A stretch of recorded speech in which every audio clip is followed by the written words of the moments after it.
Hi, all masters. Welcome to Sahasra Spiritual Solutions. ఈరోజు మనం ఈ పిరమిడ్కి సంబంధించి డిస్కషన్ చేసుకొని క్లోజ్ చేసుకుందాం.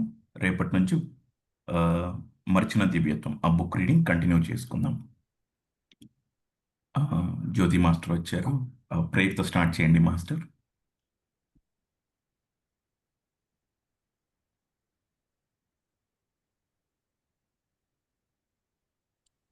Okay master, thank you. I love and all masters. అంతరంగ దైవ ప్రార్థన ద్వారా మన సంకల్పాలను మనలోని దైవానికి తెలియజేద్దాం మాస్టర్స్. అంతరంగ దైవ ప్రార్థన. నాలో నివాసం ఉంటున్న ఓ భగవంతుడా, సచిదానంద స్వరూపమా, విరాట్ స్వరూపమా, బ్రహ్మ పదార్థమా, నా అంతరంగంలో నీ యొక్క అప్రమేయమైన మహత్తరమైన ఉనికిని విశ్వసిస్తూ పరమానంద పరితుడునవుతున్నాను.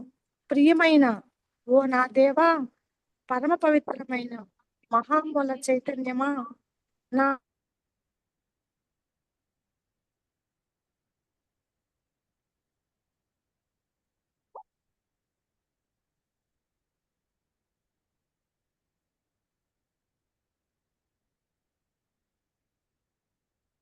ఎదుర్కొనే అందుకు గల ధీశక్తి నీవు.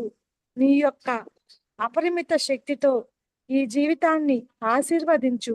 నా శరీరంలోని ప్రతి కణాన్ని శక్తితోనూ చైతన్యంతోనూ కాంతితోనూ నింపి నన్ను చిరంజీవిగా ఆశీర్వదించు తండ్రి. Thank you Ram Thomas.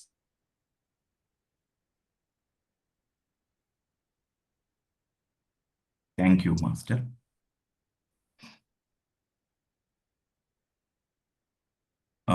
మనం ఈ పిరమిడ్ దివ్యత్వానికి సంబంధించి, దేహానికి సంబంధించి, గుడికి సంబంధించి వీటి చుట్టూ జస్ట్ జనరల్ డిస్కషన్ చేసుకుంటూ ఉన్నాము. సో ఈరోజు కంటిన్యూ చేద్దాం.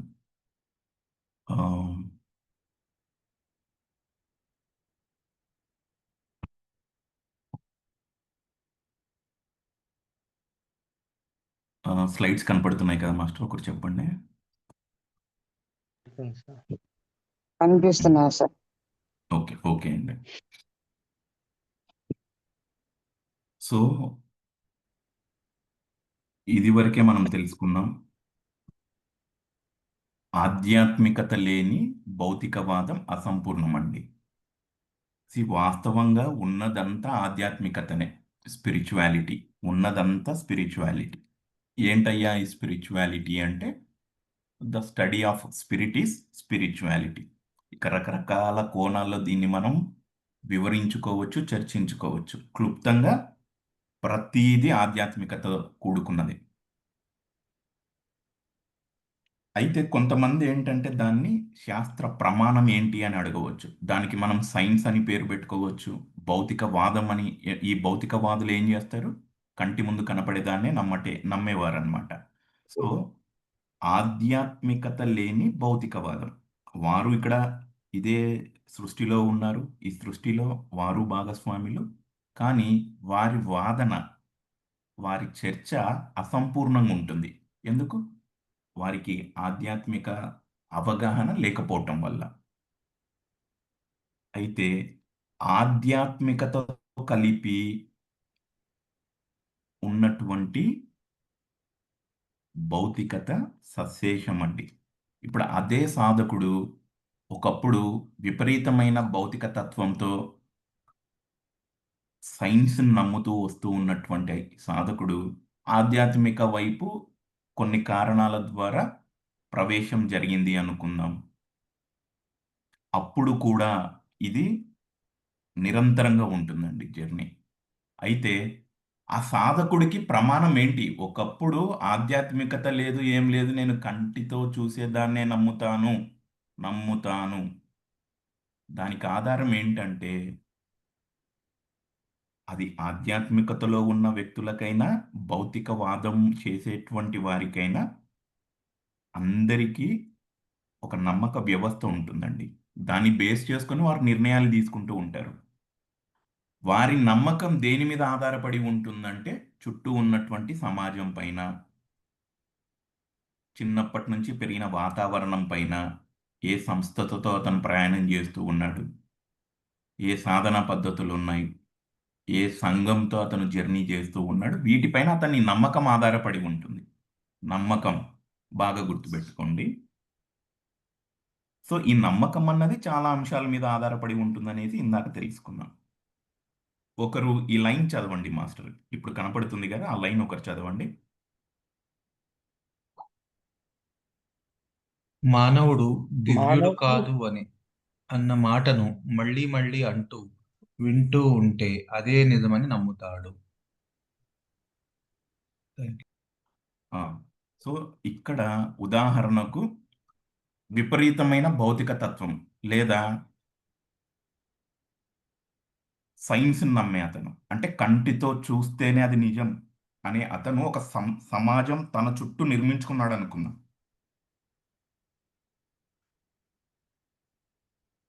ఏంటి, మనిషి ఎప్పటికీ జీవించవచ్చా? ఎలా జీవించవచ్చు? ఎందుకంటే అప్పటిదాకా సమాజం ఏం ఫీడ్ చేసింది? మరణం, మరణం, మరణం.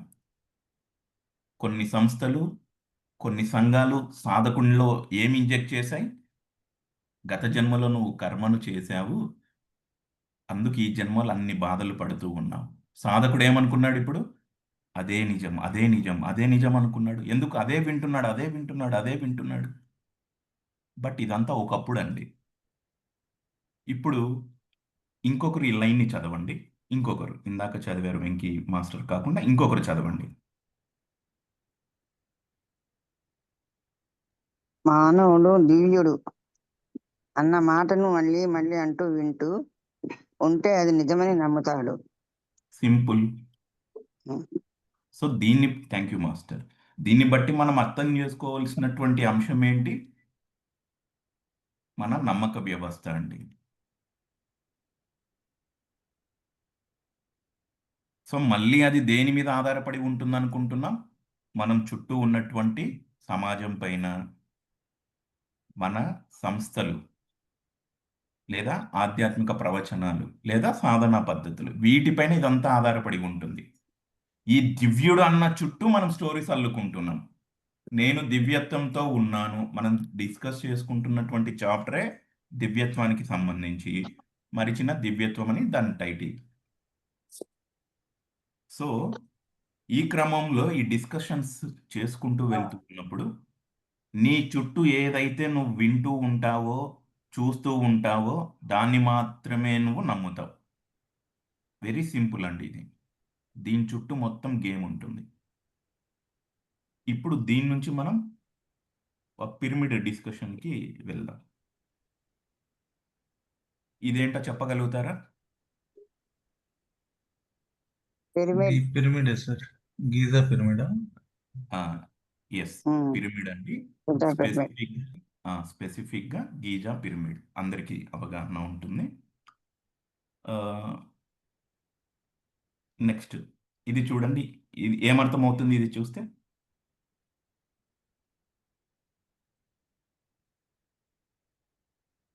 కనబడుతుందా? స్లైడ్ చేంజ్ చేశాను. ఏం కనబడుతుంది? కనిపిస్తుంది. Okay, okay. సో ఇది కూడా పిరమిడే. Top view, different top view పైనుంచి చూస్తే ఇది పిరమిడ్ అండి. ఇప్పుడు మీరు బాగా గమనించుకోండి, చుట్టూరు ఒక వైట్ లైన్, ఇక్కడక్కడ రెడ్ కలర్ కనపడుతూ ఉంది. గమనించగలుగుతూ ఉన్నారా ఫోటోలో? గమనిస్తున్నాం సార్, గమనిస్తున్నాం మాస్టర్. జనరల్గా అందరూ పిరమిడ్కి 4 దిక్కులు ఉంటాయి అనుకుంటారు. జనరల్గా ఎవరైనా, మనమైనా ఎవరమైనా ఒక ఇంట్లో గోడ కడుతూ ఉన్నాం, 4 దిక్కులు ఉంటాయి. జనరల్గా అదొక ఆర్కిటెక్ట్ అండి, కామన్ ప్రపంచంలో అందరూ ఫాలో అయ్యేది 4 దిక్కులు ఉంటాయండి, 4 గోడలు కడతాం, పిరమిడ్కి కూడా 4 దిక్కులు 4 గోడలు లేపామనుకుంటారు. ఈ ఫోటోని బాగా గమనించండి, మధ్యలో కర్వ్ ఉంది, స్ట్రైట్ లేకుండా మధ్యలో కర్వ్ ఉందండి. ఇది అంటే కొంత వంపు ఉంది మధ్యలో. అంటే కట్టే వాళ్ళు సరిగా కట్టలేదా, రకరకాలుగా అనుకుందాం, ఫర్ సపోజ్ టైం బీయింగ్. ఈ పిక్చర్ అర్థం కావాలంటే ఈ పిక్చర్ని చూడండి. ఇప్పుడు ఆ. డాటెడ్ లైన్స్ ఏవైతే కనపడుతూ ఉన్నాయో అవి జనరల్గా 4 గోడలు అనుకుంటాం కదా, చూడండి. సో ఇక్కడ ఈ డాటెడ్ లైన్ అంతా చుట్టూరు ఉన్నాయి కదా 4, ఇవి 4 గోడలండి. కానీ మధ్యలో ఏం చేశాడు, ఇక్కడ గమనించండి, ఒక కర్వ్ కనపడుతుంది. ఇక్కడ బాగా గమనించండి, ఇక్కడ ఒక కర్వ్ ఉంది, గోడ ఇక్కడ కూడా వంపుగా ఉంది, ఇక్కడ కూడా గోడ వంపుగా ఉంది, ఇక్కడ గోడ వంపుగా ఉంది.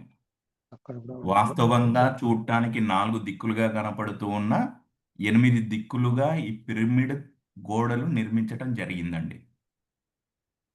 సో మళ్ళీ ఒకసారి ఈ ఫోటో చూడండి, చుట్టూరు కొంచెం కరువు కనపడుతుంది. ఇది డయాగ్రమాటిక్ రిప్రజెంటేషన్, ఇక్కడ మనకు అర్థమవుతుంది.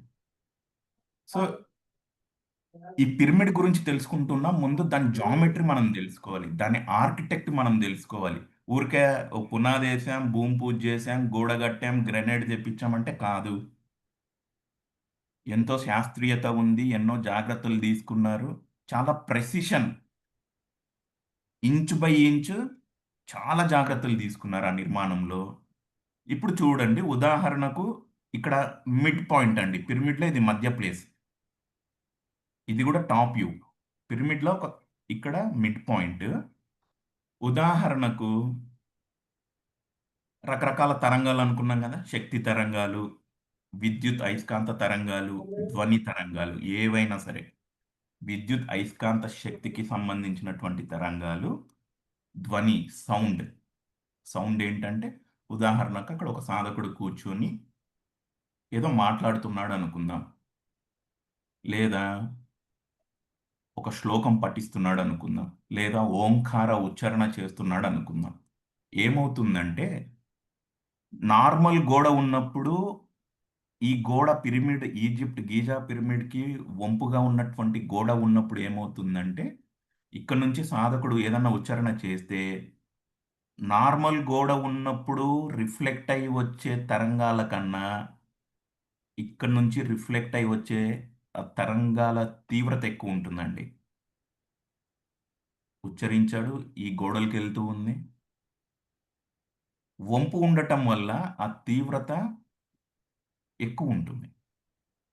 మీరు ఇది బాగా అర్థం కావాలి అంటే మీ ఇంట్లో మీరు మాట్లాడండి, ఆ వాయిస్ ఒక రకంగా మీకు వినపడుతుంది. ఏమన్నా గుహలు, కేవ్స్ అంటాం కదా, కేవ్స్కి వెళ్ళినప్పుడు ఒకసారి మీరు ఆ. మాట్లాడి చూడండి, ఆ ధ్వని ప్రతి ధ్వనిగా వినపడుతుంది, ఎకో రెజోనెన్స్ ఎక్కువ ఉంటుంది. ఎందుకు, అక్కడ ఉన్నటువంటి రాయి యొక్క నేచర్, ఆ తత్వం.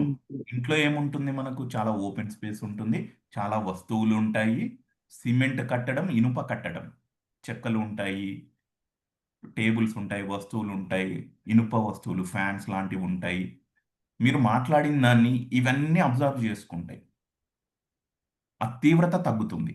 అదే ఒక కొండ తీసుకుంటారు అంటే గుహ, లేదు గుళ్ళు తీసుకోండి, గుళ్ళు కట్టడం కొండరాయితో కట్టి ఉంటారు, గ్రెనైట్ అనుకోండి, శాండ్ స్టోన్ అనుకోండి, అలాంటి రాయి కట్టడమే పిరమిడ్ కూడా అండి. ఇక్కడ ఏమవుతుంది, గోడ నిర్మాణం కొంచెం వంపుగా అవ్వటం వల్ల విద్యుత్ అయస్కాంత శక్తి లేదా ధ్వని తరంగాలు రిఫ్లెక్ట్ అయి రెజొనేట్ అయి మళ్ళీ ఎక్కడికి వస్తాయి, మళ్ళీ మిడిల్కే వస్తాయండి.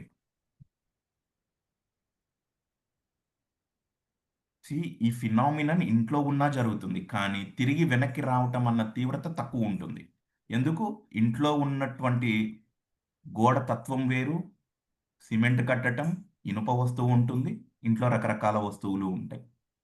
సో ఇక్కడ రాయి తత్వం అండి, ఇది అంత రిఫ్లెక్ట్ అయ్యి మిడిల్కి వస్తుంది. ఇప్పుడు మీ అండర్స్టాండింగ్ని చెక్ చేసుకోండి, పిరమిడ్లో కింగ్స్ ఛాంబర్లో ఎనర్జీ లెవెల్స్ ఎక్కువ ఉంటాయంట అంటారు. దానికి రీజన్ ఇంటీరియర్ డిజైన్స్ అండి. ఆ పిరమిడ్లో ఆ నిర్మాణంలో గోడ వంపు ఉందండి, స్ట్రైట్గా లేదు. అదొక పాయింట్. రెండో పాయింట్, వాడినటువంటి మెటీరియల్ అండి, వెరీ వెరీ వెరీ ఇంపార్టెంట్. ఎందుకు వారు సిమెంట్ని వాడలేదు, ఎందుకు ఐరన్ వాడలేదు, ఎందుకు కొండ రాయినే వాడారు, రెండు అంశాలు మళ్ళీ. కొండరాయిలో ఉన్నటువంటి శాంటిటీ, దాని లైఫ్ ఎక్కువ వస్తుంది, ఎక్కువ శతాబ్దాలు అది నిల్వ ఉంటుంది. అలాగే కొండరాయిలో ప్రతిధ్వనించేది ఉంటుంది.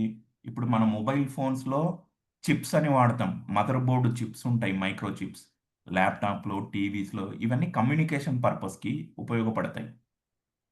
ఈ కొండరాయిలో, ఈ గ్రనైట్లో, ఈ శాండ్ స్టోన్స్లో ఇవి మైన్యూట్గా దర్శనం చేయగలిగినప్పుడు ఈ చిప్స్ లాంటి, మైక్రో చిప్స్ లాంటి పార్టికల్స్ ఉంటాయండి, సిలికా ఇలాంటివి. సో రాయి యొక్క తత్వము, ఆ రాయితో ఈ జామెట్రికల్గా గోడ వంపులతో కట్టడం, ఇవన్నీ సహజంగా పిరమిడ్ లోపల ఒక ఎనర్జీని బిల్డ్ చేశాయి. నేను మాట్లాడుతున్నది ఈజిప్ట్ పిరమిడ్కి సంబంధించి, బాగా గుర్తుపెట్టుకోవాలి.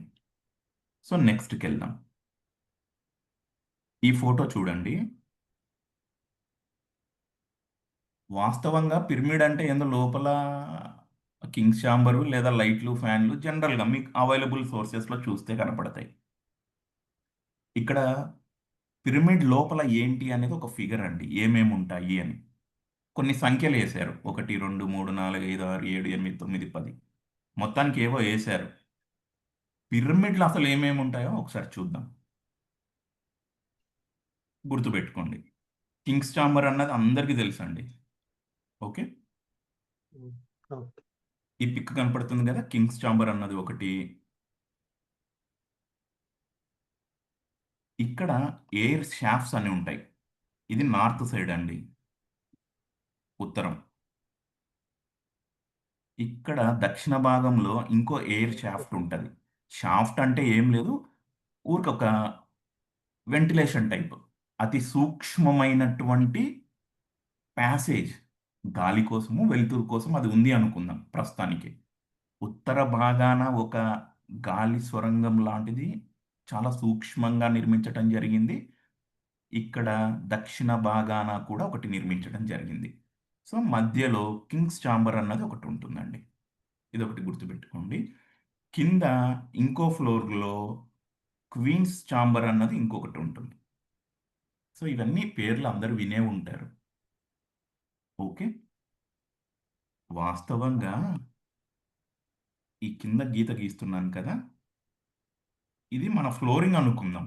ఇంట్లో మనం ఫ్లోరింగ్ ఉంటుంది కదా, అలాగే బాహ్యంలో ఇక్కడ చుట్టుపక్కల చూస్తున్న పిరమిడ్స్కి కూడా ఫ్లోరింగ్ అండి. జనరల్గా ఇదే చాలా మందికి అర్థమైన అంశాలు. అసలు ఆ పిరమిడ్లో శక్తి ఎట్లా వస్తుంది, ఆ పిరమిడ్ ఎలక్ట్రోమాగ్నెటిక్ ఫోర్స్ ఎట్లా జనరేట్ చేసుకుంటుంది, అసలైంది ఏంటంటే ఈ పిరమిడ్ కింద ఉన్నటువంటి రియాక్షన్ ఛాంబర్ అంటామండి. ఈ కింద అంతా కనపడుతుంది కదా, ఇదంతా, ఇది వెరీ వెరీ ఇంపార్టెంట్ అండి పిరమిడ్లో.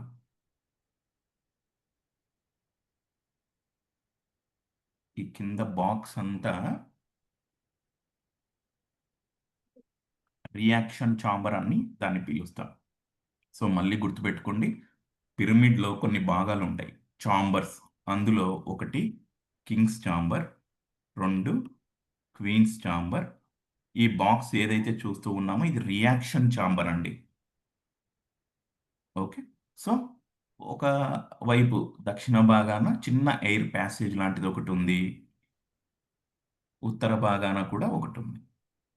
జస్ట్ జామెట్రీ అంతే. ఇప్పుడు మనం ఒక ఇల్లు అనుకోగానే హాల్, కిటికీ ఇక్కడ ఉంది, వంటగది ఇక్కడ ఉంది, బెడ్రూమ్ ఇక్కడ ఉంది, ఇంకో బెడ్రూమ్, ఇట్లా అనుకుంటాం కదా. అప్పుడు ఈ పిరమిడ్కి కూడా ఇవి ఉన్నాయి, ముఖ్యమైనటువంటివి.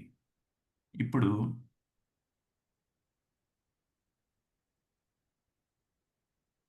చూద్దామండి. సో ఛాంబర్స్ లాంటివి ఉంటాయి అనుకున్నాం కదా. ఈ ఛాంబర్స్ కింగ్స్ ఛాంబర్ అనుకోండి, క్వీన్స్ ఛాంబర్ అనుకోండి, రియాక్షన్ ఛాంబర్ అనుకోండి, 3 ఛాంబర్స్ ఉంటాయి. ఈ రియాక్షన్ ఛాంబర్స్లో ఏముంటాయా అయ్యా అంటే, ఈ రియాక్షన్ ఛాంబర్ అంటే పిరమిడ్ కింద భూమి లోపల అండి కొన్ని కట్టడాలు ఉన్నాయి, ఈజిప్ట్ గీజా పిరమిడ్ కింద. అందులో కొన్ని గదుల్లాంటి వాటిల్లో రియాక్షన్ ఛాంబర్ అంటే ఒక ల్యాబొరేటరీ ఉంది. ఏం జరుగుతుందంటే ఆ ల్యాబొరేటరీలో దగ్గరలో ఉన్నటువంటి నైల్, ఈజిప్ట్కి పిరమిడ్కి దగ్గరలో నైల్ రివర్ ఉంటుంది. మనకి ఇక్కడ గోదావరి కృష్ణ నదులు ఎలా ఉంటాయో అక్కడ పిరమిడ్కి దగ్గరలో నైల్ అనే నది ఒకటి ఉంటుంది. ఆ నది నుండి నీటి సప్లై ఈ రియాక్షన్ ఛాంబర్లోకి వస్తుందండి. సో ఈ రియాక్షన్ ఛాంబర్లో కెమికల్స్ ఉంటాయి కొన్ని. జింక్, హెచ్సిఎల్, పేర్లు అర్థం అవ్వకపోయినా పర్వాలేదు. నీళ్లు ఉంటాయంట, ఏదో కెమికల్ కూడా ఆ రియాక్షన్ ఛాంబర్లో ఉంటుందంట. సో తర్వాత ఏముంటాయంటే యానోడు, క్యాథోడ్ అండి.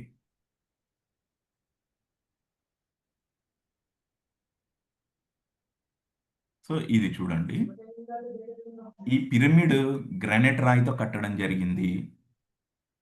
ఈ విద్యుత్ అయస్కాంత శక్తికి, ధ్వని తరంగాలకు అది అనుకూలంగా ఉంటుంది. ఈ గోడ నిర్మాణం కూడా కొంచెం వంపుగా ఉంది. ఇదంతా మధ్యలో ఒక రకమైన శక్తిని సహజంగానే అక్కడ కేంద్రీకరణ చేయడానికి ఉపయోగపడుతుంది. అందులో కొన్ని కెమికల్స్ ఉన్నాయి. ఎలాగైతే భూమి కింద పిరమిడ్లో రియాక్షన్ ఛాంబర్ అన్నది ఒకటి ఉంటుందో అందులో వాడే కెమికల్స్ హెచ్సిఎల్. ఫ్రీ టైంలో ఇంట్రెస్టెడ్ ఫిజిక్స్ కెమిస్ట్రీ వాళ్ళు జస్ట్ గూగుల్లో చూసుకోండి, హైడ్రేటెడ్ జింక్ అండి. ఈ తర్వాత ఇంకేమున్నాయంట, క్యాథోడ్ లాంటివి ఉన్నాయి, యానోడ్ లాంటివి ఉన్నాయి. పేర్లు అర్థం కాకపోయినా ఇబ్బంది లేదు. నీళ్లు ఎలాగో పక్కన ఉన్నటువంటి నైల్ నది నుంచి తీసుకుంటున్నాం. ఎకోస్టిక్స్ అండి, అంటే ప్రతిధ్వనించటం. గుహలోకి వెళ్ళి మనం ఒక మాట అనగానే అది తిరిగి ఎక్కువ అయి మళ్ళీ మనకు వినపడుతుంది కదా, అది అక్కడ ఏంటంటే సహజంగా ఉండి ఉంటాయి. కొంతవరకు శాస్త్రీయత ఉండొచ్చు, కొన్నిట్లో లేకపోవచ్చు. ఈ పిరమిడ్లు ఏం చేశారంటే మానవ మేధస్సుని ఇక్కడ మనం ఖచ్చితంగా అప్రిషియేట్ చేయాలి. ఎంత మోతాదులో వంపులు ఉండాలి, ఎంత సూక్ష్మంగా దాన్ని వారు దర్శించి కట్టగలిగారు అంటే కొన్ని యుగాల తర్వాత కూడా మనం వాటి గురించి మాట్లాడుతున్నాం. ఇప్పుడు ఈ రియాక్షన్ ఛాంబర్లో ఈ వ్యవస్థ అంతా ఉందండి. కొంచెం అవగాహన ఉన్నవారు ఎవరైనా సరే, నీళ్లు ఉన్నాయి, యాసిడ్ ఉంది, క్యాథోడ్ యానోడ్ ఉంది, ఇవన్నీ ఏం చేస్తాయంటే విద్యుత్ ఉత్పత్తి చేస్తాయండి. స్కూల్ ఫిజిక్స్ ఇది. క్యాథోడ్ యానోడ్ ఉండి నీళ్లు ఉన్నాయి, ఆ నీళ్లు ఫ్రెష్ వాటర్ ఉంటాయి, ఉప్పు నీళ్లు ఉంటాయి, కొన్ని కెమికల్స్ యాడ్ చేస్తున్నాం. ఏం చేస్తాం, దాన్నే మనం బ్యాటరీ అంటాం, ట్రాన్స్ఫార్మర్ అంటాం, విద్యుత్ ఉత్పత్తికి ఉపయోగించుకుంటాం. ఇంకా దీన్ని సింపుల్గా అర్థం చేసుకోవాలి అనుకుంటే శ్రీశైలం కృష్ణానదిని గుర్తు తెచ్చుకోండి. టెంపుల్ ఉంది, ప్రాజెక్ట్ ఉంది, విద్యుత్ ఉత్పత్తి కేంద్రం అండి. పక్కనే నీళ్ళు ఉన్నాయి, టర్బైన్స్ ఉంటాయి, భూమి లోపల జరుగుతుంది అంతా. సో ఈ పిరమిడ్ కింద ఒక వ్యవస్థ ఉందండి, శక్తికి అవసరమైంది. ఏదో యాదృచ్ఛికంగా వాళ్ళు నిర్మాణాలు చేయలేదు, చాలా పగడ్బందీగా, చాలా చాలా దూరదృష్టితో, most sophisticated and advanced technology, the real science. ఇప్పుడు రకరకాల కెమికల్స్, నీరు, కొన్ని మిశ్రమాల ద్వారా ఈ పిక్చర్ చూడండి, ఇక్కడ నుంచి విద్యుత్ ఉత్పత్తి, ఎలక్ట్రోమాగ్నెటిక్ ఫోర్స్ లాంటిది ఒకటి బిల్డ్ అయ్యింది. ఈ ప్యాసేజెస్ గమనించుకోండి, ఇక్కడ నుంచి శక్తి అన్నది పైకి వెళ్ళటానికి కొన్ని మార్గాలు వారు ప్యాసేజెస్ లాంటివి ఉపయోగించారు. రకరకాల ప్యాసేజెస్ ఉంటాయి, కేర్ఫుల్గా అండి. సో ఇప్పుడు మరి ఒకరికో ఇద్దరికో ఒక సందేహం రావాలి, మరి విశ్వశక్తి ఉంది కదా, కాస్మిక్ ఎనర్జీ ఉంది, పిరమిడ్ పైనుంచి వస్తుందని తెలుసుకున్నాం, మీరేమో మరి కింద నుంచి ఒక రియాక్షన్ ఛాంబర్ లాంటిది ఉంటుంది, అక్కడ నుంచి విద్యుత్ శక్తి ఇదంతా వస్తుంది అంటున్నారు అని ఖచ్చితంగా ఒకరికో ఇద్దరికో డౌట్ వచ్చి తీరాలి. ఎస్, అది కూడా కరెక్టే అండి. ఇప్పుడు ఈ పిక్చర్ చూడండి, ఇది ఒక గ్రాఫికల్ రిప్రజెంటేషన్ అండి. పోలారిటీస్ ఉంటాయి, కింద అంత పాజిటివ్ అనుకుందాం, ఇదంతా అట్మాస్ఫియర్ నుంచి వస్తున్న, దీనికే మనం ఏం పేరు పెట్టుకుంటాం, విశ్వశక్తి అని పెట్టుకోండి, రకరకాల పేర్లు పెట్టుకోండి, కాస్మిక్ ఎనర్జీ, ఏదేదో మనకు నచ్చినటువంటి పేరు. పైనుండి ఎనర్జీ ఉంటుంది, రియాక్షన్ ఛాంబర్ నుంచి కూడా ఎనర్జీ వస్తూ ఉంటుంది. ఎక్కడ ఎక్కువ కేంద్రీకరణ అవుతుంది అంటే ఈ కింగ్స్ ఛాంబర్లో కేంద్రీకరణ అవుతుందండి. మరి అప్పటి మనిషి యొక్క మేధస్సుకి, అది మనం అవ్వచ్చు, మన పూర్వీకులు అవ్వచ్చు అండి, ఎంత నైపుణ్యం ఉంది. ఎక్కడ దేన్ని పెట్టటం వల్ల శక్తి తరంగాలను ఆ సాధకుడు కరెక్ట్గా మోతాదులో రిసీవ్ చేసుకోగలుగుతాడు. చాలా సైన్స్ చాలా జాగ్రత్తలు తీసుకున్నారు. సరే, ఈ కింగ్స్ చాంబర్ పర్పస్ మనకు అర్థమైంది. అక్కడ ఎక్కువ ఎనర్జీ ఉంటుంది అనేసి. వాస్తవంగా మొట్టమొదట్లో ఈ పిరమిడ్స్ని ఒక కమ్యూనికేషన్ సెంటర్స్గా ఉపయోగించారండి. అవి ఒక పవర్ ప్లాంట్స్ లాంటివి, ఒక ఎనర్జీ సెంటర్స్ కమ్యూనికేషన్ కోసం. ఎలా కమ్యూనికేషన్ సెంటర్స్ అంటే, సే ఫర్ సపోజ్ ఒక రాజు, ఒక వ్యక్తి ఈ కింగ్ చాంబర్లోకి వెళ్ళాడు అనుకుందాం. ఈ కింగ్ చాంబర్ నుంచి ఈ పైన ఒక కోణం అనుకున్నాం కదా మనము. ఎవరైనా చెప్తారా కోణం ఎంత యాంగిల్ అన్నది? పిరమిడ్ యాంగిల్ ఎంత? 52. 51, 53. ఆ, ఓకే, సరే, రకరకాల నంబర్స్ వస్తున్నాయి. 51 డిగ్రీ 52 మినిట్స్ అండి. ఆ కోణం యొక్క ప్రాముఖ్యత ఏంటంటే, ఆ, వాతావరణంలో విపరీతమైనటువంటి గాలి ఉంటుంది. ఆ గాలి ఎండను తేవచ్చు, తేమను తేవచ్చు. అదే గాలితో పాటు కొంత శక్తి కూడా ఉంటుంది. Electromagnetic force. అర్త్ రొటేట్ అవుతూ ఉంటుంది కదా, భూమి తిరుగుతూ ఉంటుందండి. చాలా ఎత్తులో ఇది నిర్మించాం. అంత ఎత్తులో నిర్మించి ఈ కోణం ఉంటుంది కదా, ఈ కోణము దేనికి ప్రభావం అవ్వదండి. విపరీతమైన ఎండ కానీ, విపరీతమైన వర్షం కానీ, విపరీతమైన గాలులు కానీ, కొంత ఎలక్ట్రోమాగ్నెటిక్ గ్రేడియన్స్ డిఫరెన్సెస్ ఉంటాయి. వీటికి ఏవి అది ఆ కోణం యొక్క ప్రాముఖ్యత అండి అది. పిరమిడ్ ఒకరు నిర్మాణం చేస్తూ ఉన్నారంటే రెండు విషయాల్లో చాలా జాగ్రత్తలు తీసుకుంటారు. ఒకటి కోణము, రెండు నార్త్ వైపుకి అలైన్ అవుతుందా లేదా అన్నది. సో ఇవి ప్రాథమిక అంశాలు అందరికీ తెలిసే ఉంటాయి. ఈ కోణము ఏం చేస్తుంది అంటే, ఈ పూర్తి పైకి అనుకుందామండి. ఇక్కడ కొన్ని నక్షత్రాలు ఉంటాయి. వాటికి మనం ఈ పర్టికులర్ ఈ Giza pyramid, Orion star family alignment ఉంటుంది. అలైన్మెంట్ అంటే ఏం లేదండి, ఊరికే ఒక సేఫర్ సపోజ్ ఈ కోణము ఎక్కడో పైన ఆకాశంలో ఉన్నటువంటి దానికి సింక్ అవుతుంది. ఇప్పుడు మనం ఎదురింట్లో వారిని చూడాలంటే కిటికీలోంచి చూస్తే కనపడతారు. అలాగా ఈ పిరమిడ్ యొక్క కోణము పైన ఉన్నటువంటి స్టార్తో అలైన్మెంట్ ఉంటుంది. అంతే, సింపుల్గా అర్థం చేసుకోవాలి అంటే.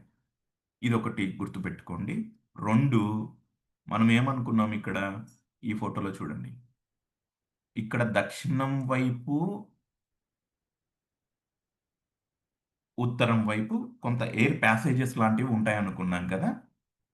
ఇవి దేనికి అలైన్ అయి ఉంటాయి అంటే, ఇవి కూడా సిరియస్ స్టార్ సిస్టమ్కి అలైన్ అయి ఉంటాయండి. ఊరికే ఇక్కడే కట్టాలి ఎందుకు? ఈ శాఫ్ట్ అన్నది ఇక్కడ కట్టొచ్చు కదా, అంటే ఒక ప్యాసేజ్ లాంటిది. లేదా ఇక్కడ కట్టొచ్చు కదా.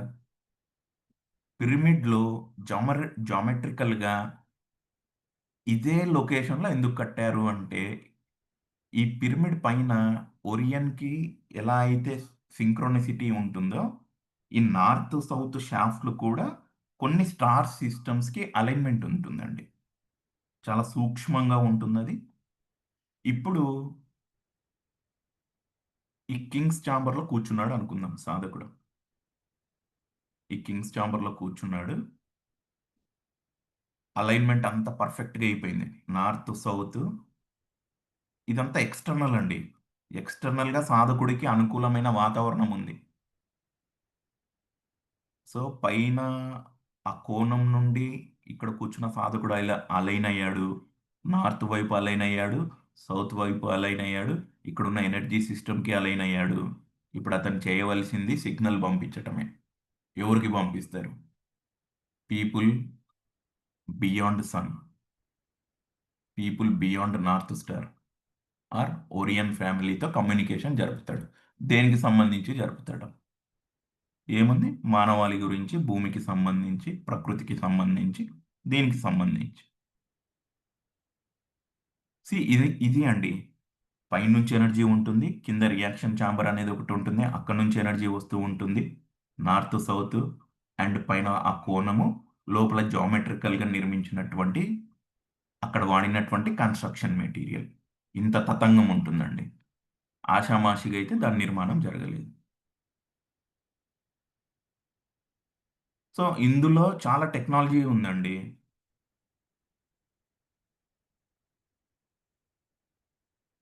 ఇప్పుడు ఆ స్టోన్ చాలా ప్రెసిషన్గా కట్ చేయగలగాలి. అప్పట్లో మానవులు వాడినటువంటి technology, sonic technology nothing but ధ్వనికి సంబంధించి. ఇది ఇంపార్టెంట్ అండి. మరి మీలో చూసే ఉంటారు ఇది వరకు కూడా, ఇంత పెద్ద వెయిట్ ఉన్నటువంటి కొండల్ని అంత ఎత్తులో మానవుడు ఎలా తీసుకెళ్ళి పెట్టగలిగాడు అంటే ఆలోచన ద్వారానే. ఓ కొండ ప్రాంతాన్ని చూశాడు, తన ఆలోచనతో తనకు కావలసినటువంటి షేప్ని తన ముందు ఆ రాయిని కట్ చేసుకున్నాడు. తన చూపు పవర్ఫుల్గా, ఒక లేజర్ కన్నా పవర్ఫుల్గా ఉన్నటువంటి థాట్తో ఆ రాయిని కట్ చేయడం జరిగింది. ఇప్పుడు ఆ రాయిలోని గ్రావిటీని తగ్గించి దాన్ని యాంటీ గ్రావిటీ ఫీల్డ్లోకి ఎంటర్ చేశాడండి. అంత థాట్లోనే జరుగుతుంది. ఎందుకు పిరమిడ్ ప్రతీకలు మన గుర్తింపు, మన దివ్యత్వానికంటే అది నిర్మించిందే మనిషి అండి. దానికి నువ్వు పేరు ఏమైనా పెట్టుకో, మన పూర్వీకులు అనుకో, నక్షత్ర లోకవాసులు అనుకో, మన దివ్యత్వానికి ప్రతీకగా అది నిర్మించటం జరిగింది. నీలో ఉన్నటువంటి సృష్టికర్తకు ప్రతీకగా అది నిర్మించటం జరిగింది. సమస్త సృష్టి పట్ల నువ్వు ఎంత ప్రేమతో ఉంటావని తెలపటానికి ప్రతీకగా దాని నిర్మాణం జరిగింది. సో ఒక ఆలోచనతో కొండలో ఒక భాగాన్ని దర్శిస్తూ కూర్చున్నాడు, ఒక షేప్ తీసుకున్నాడు. ఆలోచనతోనే అందులో ఒక యాంటీ గ్రావిటీని ఫీల్డ్లోకి ఎంటర్ చేశాడు. తన చూపుతోనే ఆ రాయినెత్తి అక్కడ పెట్టేశాడు. రామ్తా 153 లిస్ట్లో ఒక లైన్ ఉంటుంది, ఒక declaration. I move objects with my mind. వస్తువుల్ని కేవలం నా ఆలోచన ద్వారా, నా మైండ్ ద్వారా కదులుపుతాను అని. ఇదేం కొత్తది కాదండి. చాలా పౌరాణిక సినిమాలు చూసి ఉండవచ్చు. ఇంగ్లీష్ మూవీస్ ఇంకా ఎక్కువ ఉంటాయి. ఊరికే అలా చూస్తే అలా కదులుతాయి. ఇప్పుడు తెలుగు మూవీ అనుకోండి, 6th సెన్సా 7th సెన్సా సూర్య మూవీ ఉంది. అందులో అతను కళ్ళతో అలా చూస్తూ ఉంటాడు, అందరూ కొట్టుకుంటూ ఉంటారు, వస్తువులు కదులుతూ ఉంటాయి. పూర్వం ఆల్రెడీ మన వారు చేసి చూయించిందే ఇదంతా. Yes, definitely it's extraterrestrial. వారి ఇంటర్వెన్షన్ ఉంది, డివైన్ ఇంటర్వెన్షన్ ఉంది, ఉంటూ ఉంటుంది. ఈ కోణం పైన ఉంటుంది అనుకున్నాం కదా, కొంతమంది దాన్ని ఒక పోర్టల్గా అనుకుంటూ ఉంటారు. అక్కడ నుంచి టు అండ్ ఫ్రో కమ్యూనికేషన్ జరుగుతూ ఉంటుంది. ఒక ల్యాండింగ్ పాయింట్ లాంటిది కూడా అనేసి అంటారు. వాస్తవంగా ఒరిజినల్ ఈజిప్ట్ పిరమిడ్ పైన బంగారంతో ఉన్నటువంటి ఒక ఎపెక్స్ లాంటిది ఉండేది. కాలక్రమేణా రకరకాల కారణాల ద్వారా అది దోచుకోవటం, ధ్వంసం చేయటం, డీవియేషన్ అంటాం కదా, అలా జరిగి ఉంది. ట్రూ నార్త్ అండి, ఓరియన్ స్టార్స్తో అలైన్మెంట్. సో ఇవన్నీ చూసాం. ఈ మెటీరియల్ ఇంపార్టెంట్ అండి, బాగా గుర్తుపెట్టుకోండి. ఎందుకు వాళ్ళు సిమెంట్ వాడలేదు, ఎందుకు ఇనుమును వాడలేదు, ఎందుకు వేరే రకరకాల మెటల్స్ని వాడలేదు, ఎందుకు క్రిస్టల్స్ని వాడలేదు? వాళ్ళకి తెలుసండి శాస్త్రీయంగా దేన్ని కడితే ఇక్కడ ఎనర్జీని మనం బిల్డ్ చేయగలుగుతాం, హోల్డ్ చేయగలుగుతాం. చాలా శాస్త్రీయత ఉంది. మీరు చెక్ చేసుకోండి, గుళ్ళు కూడా అదే స్టోన్తో, అదే గ్రానైట్తో, అదే కొండరాయితో కట్టారు. గర్భగుడిలో అయ్యవారి మంత్రోచ్చరణ వద్ద అక్కడ ఒక శక్తి అన్నది వైబ్రేషన్ ఉంటుంది. ఇవన్నీ బేసిక్ థింగ్స్, అందరికీ తెలిసినవే. సో ఇదండి, కింద రియాక్షన్ ఛాంబర్, పైనుండి వస్తున్నటువంటి ఎనర్జీ, దాన్ని ఎట్లా ట్యాప్ చేయాలి, ఇది సిస్టమేటిక్గా బిల్డ్ చేశాడు.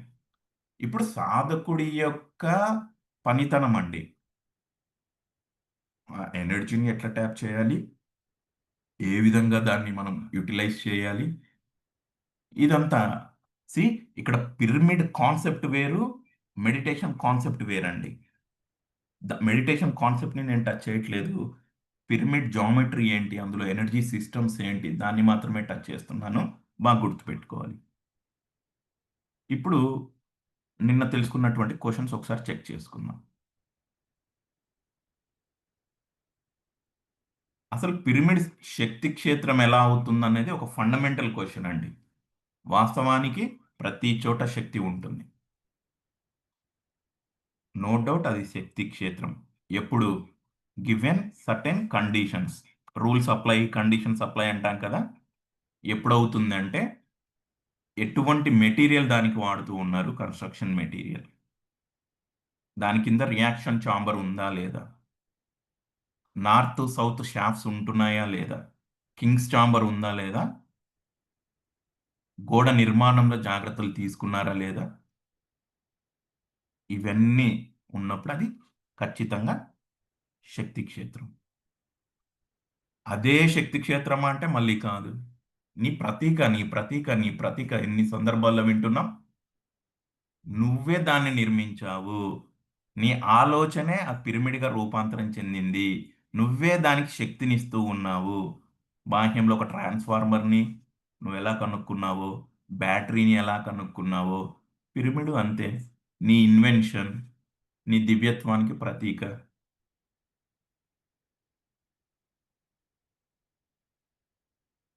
ఒక్కటే అన్నా అంటే కాదండి. అక్కడ ఈజిప్ట్ పిరమిడ్లో వాడిన విధి విధానాలు, అక్కడున్న సిస్టమేటిక్గా వారు తీసుకున్న జాగ్రత్తలు చాలా ఉంటాయి. ఇక్కడ ఉన్నటువంటి పిరమిడ్స్లో రియాక్షన్ ఛాంబర్స్ ఉన్నాయా లేదా అనేది చెక్ చేసుకోవాలి. కన్స్ట్రక్షన్ మెటీరియల్ ఏది వాడుతున్నాం అనేది చెక్ చేసుకోవాలి. లోపల ఇంటీరియర్స్ ఏం పెడుతున్నాం, పరుపులు పెడుతున్నాం, మంచాలు పెడుతున్నాం, ఫ్యాన్లు పెడుతున్నామా, దాన్ని నీట్గా పెడుతున్నామా, చాలా అంశాలపైన ఆధారపడి ఉంటుంది. నో డౌట్ అందరికి అర్థమవుతుంది. కన్స్ట్రక్షన్ మెటీరియల్ని బట్టి ఖచ్చితంగా పిరమిడ్ ఎనర్జీ ఉంటుంది. ఇంకొకటి కూడా నిన్న సార్ చెప్తూ ఎలక్ట్రోమాగ్నెటిక్ ఫోర్స్ని మెజర్ చేసే ఇన్స్ట్రుమెంట్స్ ఉన్నాయి, రష్యాలో కొన్ని రీసెర్చెస్ జరిగాయి అన్నారు. అది కూడా సమాచారం తీసుకున్నా, బట్ మనకి ఇర్రిలవెంట్ అండి. అంటే ఇంక ఇది మనం అటు కంటిన్యూగా వెళ్తూ ఉంటాం కాబట్టి ఈ రోజుతో దీన్ని ఇక్కడ స్టాప్ చేద్దాం. ఇట్ డజంట్ మ్యాటర్ అది లోపల ఎక్కువ ఉంటుందా బయట ఎక్కువ ఉంటుందా, ఇట్ డజంట్ మ్యాటర్. ఈ కోణం ఇంపార్టెంట్ అండి. దీని గురించి ఆలోచన చేస్తూ కొన్ని తిప్పివేస్తూ ఉన్నప్పుడు ఒక ఇంట్రెస్టింగ్ ఇంటర్ప్రిటేషన్ జరిగింది. 51 degrees 52 minutes కోణము భౌగోళికంగా, ఆస్ట్రోనామికల్గా, జాగ్రఫికల్గా చాలా ఇంపార్టెంట్ అండి అది. సిమిలర్గా అటువంటి కోణమే మనిషికి కూడా ఉంది. దాన్ని మీరు బ్రహ్మరంధ్రం అనుకోండి, సహస్ర విచ్చుకుందంటాం కదా అది అనుకోండి, ఏదైనా అనుకోండి, ఆ కోణం ప్రతి ఒక్కరిలో ఆ కోణం ఉందండి. నీ రెప్లికా పిరమిడ్ అయినప్పుడు ఆ కోణం మనలో ఉంటుంది. కింగ్స్ ఛాంబర్ పిరమిడ్లో ఉన్న పొజిషన్ చెక్ చేసుకోండి, మీలో ఆత్మ ఉన్నటువంటి ఆ స్థానం చెక్ చేసుకోండి,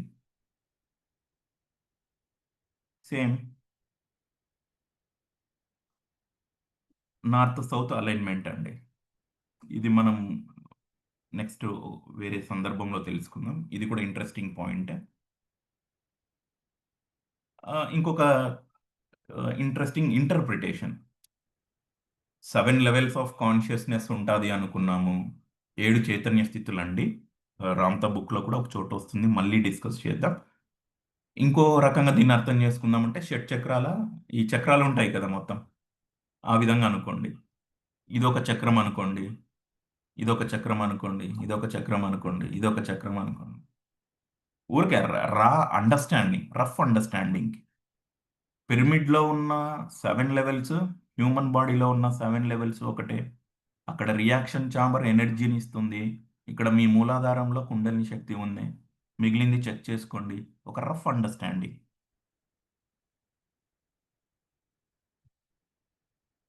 నువ్వు కూర్చుంటే కూడా పిరమిడ్ ఆకారమే ఉంటుందండి.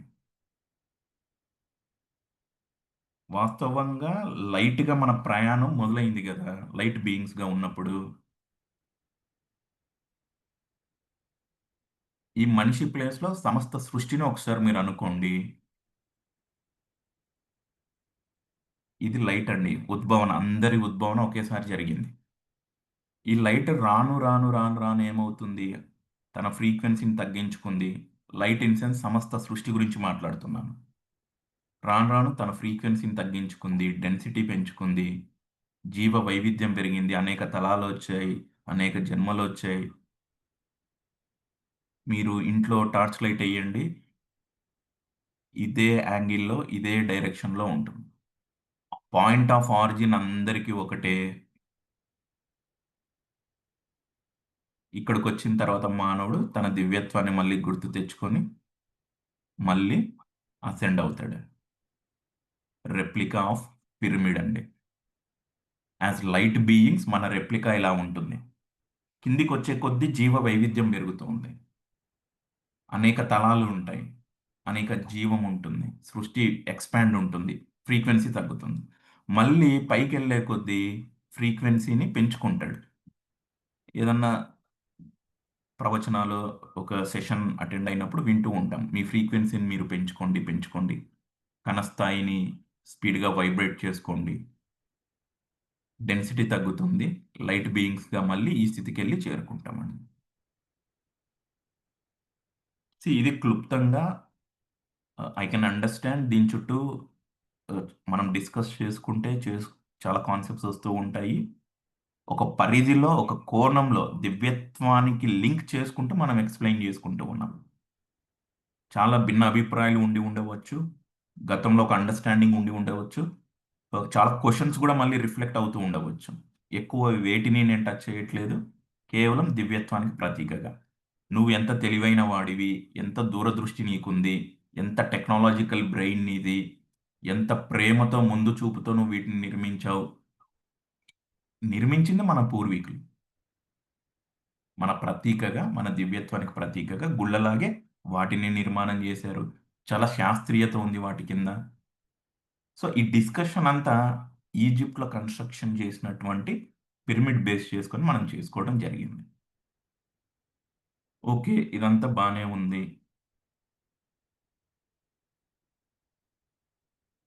సో ఇక్కడ ఏం తెలుసుకుంటున్నాం పదే పదే? అంతరంగ ప్రయాణము, నీకు గేమ్ అర్థం కావాలి అంటే నీతో నువ్వు కనెక్షన్ ఎస్టాబ్లిష్ చేసుకోవాలి. బాహ్యంలో ఏవైనా సరే అవన్నీ నువ్వు అంతరంగికంగా ఉండటానికే ఉపయోగపడతాయనేది అనేక సందర్భాల్లో తెలుసుకున్నాం.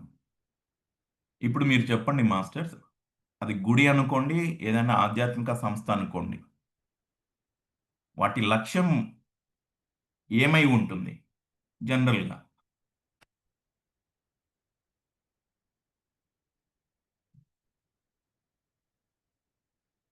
క్వశ్చన్ అర్థం అవ్వలేదా?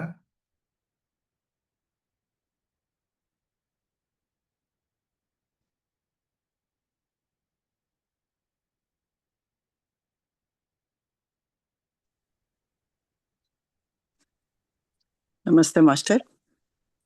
Hi master.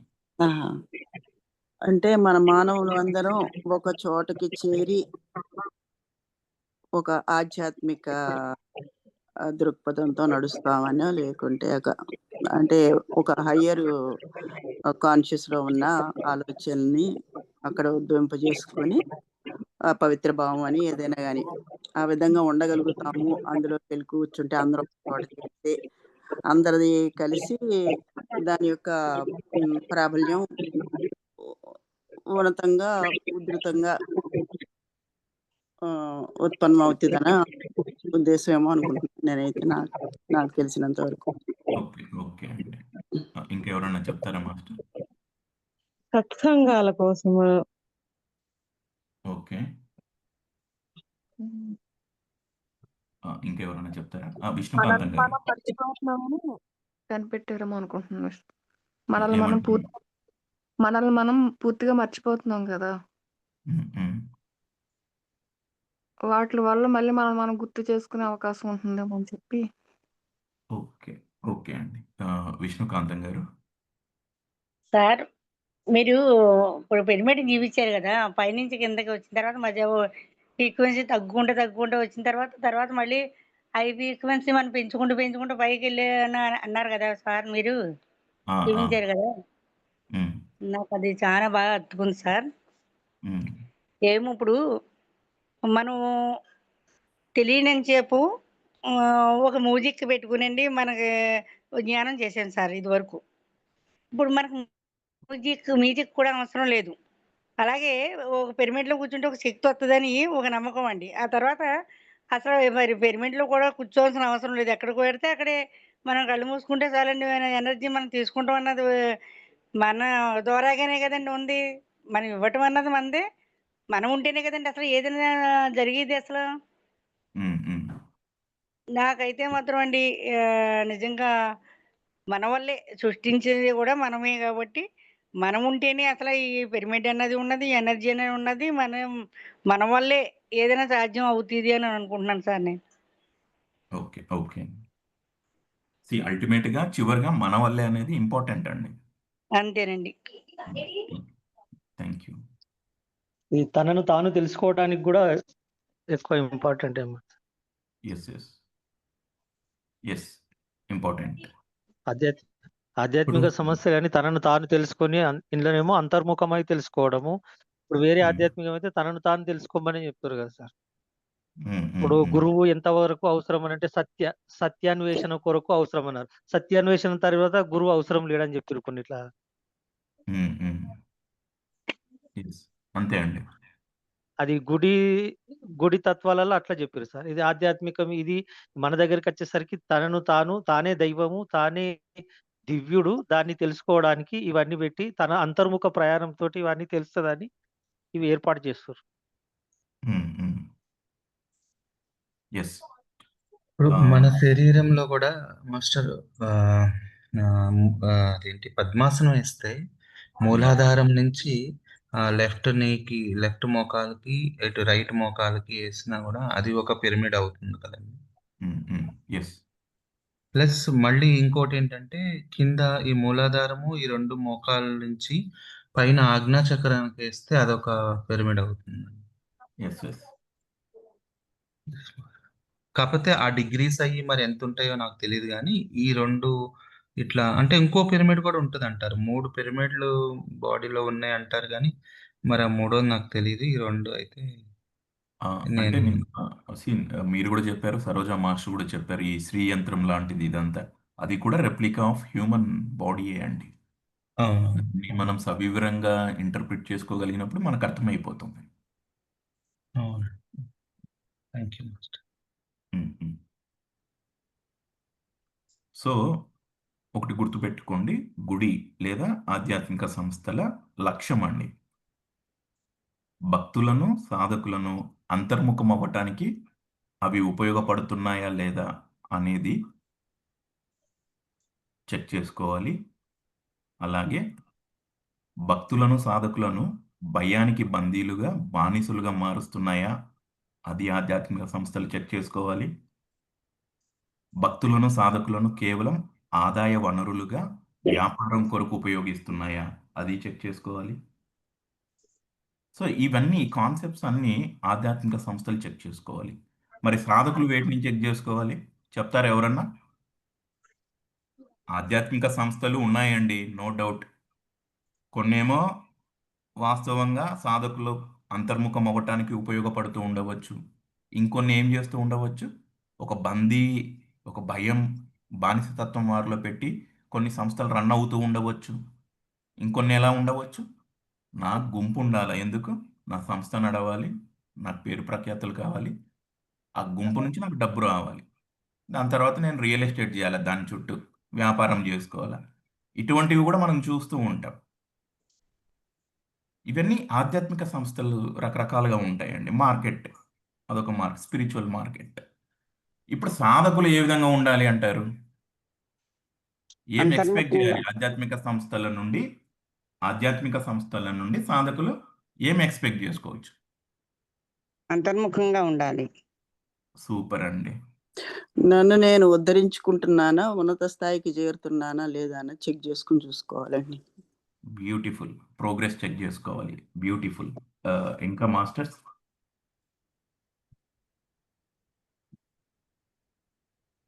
ఆ లోపల ఇంకేమేమి ఉన్నాయి బ్లాక్స్ చూసుకుంటూ మనల్ని మనం ఉద్ధరించుకోవాలి.